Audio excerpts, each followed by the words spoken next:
And all good things must come to an end, and that goes for JoJo's Bizarre Adventure Stardust Crusaders also.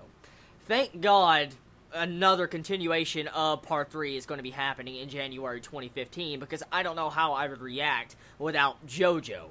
Because I can't believe I've actually been watching JoJo for only a couple months now. It feels like I've been following JoJo for like a year or two now. That's just how much I've enjoyed this series and how much I've gotten wrapped up into the JoJo craze and the poses and, oh my god, and stuff like that. I've enjoyed JoJo so much. I mean, I remember when, Season 3 Stardust Crusaders started, and I had to catch up when it was like episode 9 or whatever, and I had to watch part 1 and part 2, and I caught up, and I watched it.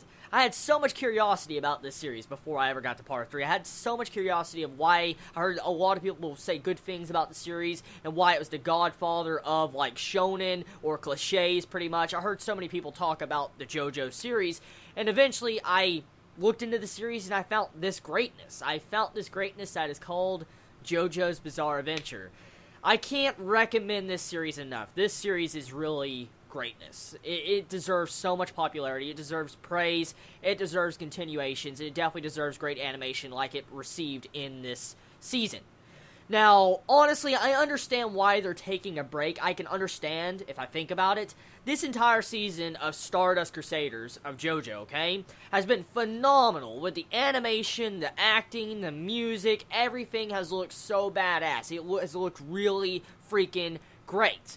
And I think everybody can agree that if you're wanting an anime adaptation from a manga, for instance, you want it done right. And from what I've been told from manga readers, is that they're literally following the manga exactly, panel by panel. That's what I've been told. They're even adding in some specific filler scenes. And this is really good news, because this is the stuff I look forward to when I watch anime. I want an anime adaptation that follows the manga. And so, I am happy with the anime taking a break for the actors to get together, do some more voice acting, some lines, make sure everything is set properly for the part 2 of part 3, which is starting to get really confusing.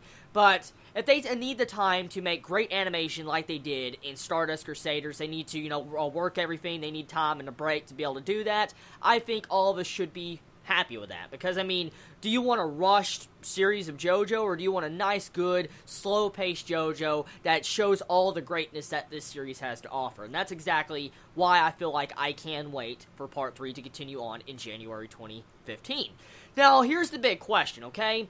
With this episode, it pretty much just leaves off after getting to Egypt. That's exactly what happens. You see JoJo and the gang get to Egypt. The episode leaves off there, and it shows you a quick teaser trailer after the ending song with, this weird eye sticking out of this blanket in a helicopter or whatever. So I was like, what the fuck is that?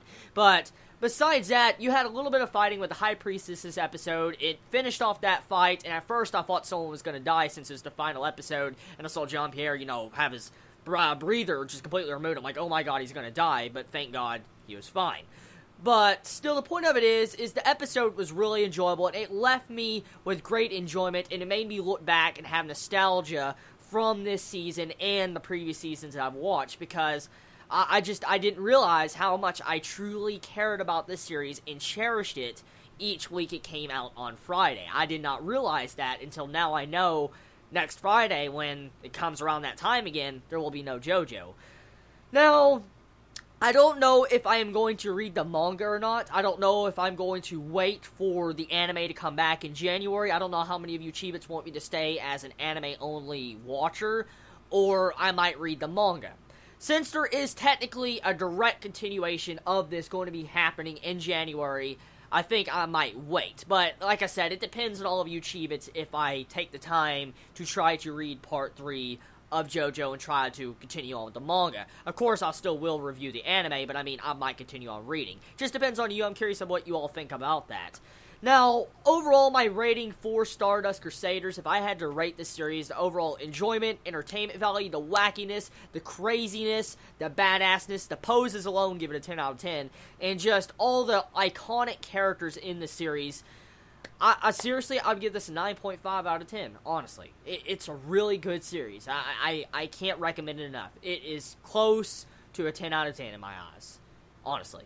I might turn it into a 10 out of 10 when the finished product of, the rest of Part 3 ends. then I'm most likely to change my score around to, 10 out of 10. But at the moment, 9.5, and it's a very good series. Like I said, if you have yet to watch the series, this is your first time seeing my review of JoJo's Bizarre Adventure, go watch it. You won't go wrong. You will not go wrong with this series. So anyways, you all have a wonderful day or night wherever you live. Please be safe, and remember, prepare for that JoJo greatness in January. Chibi out.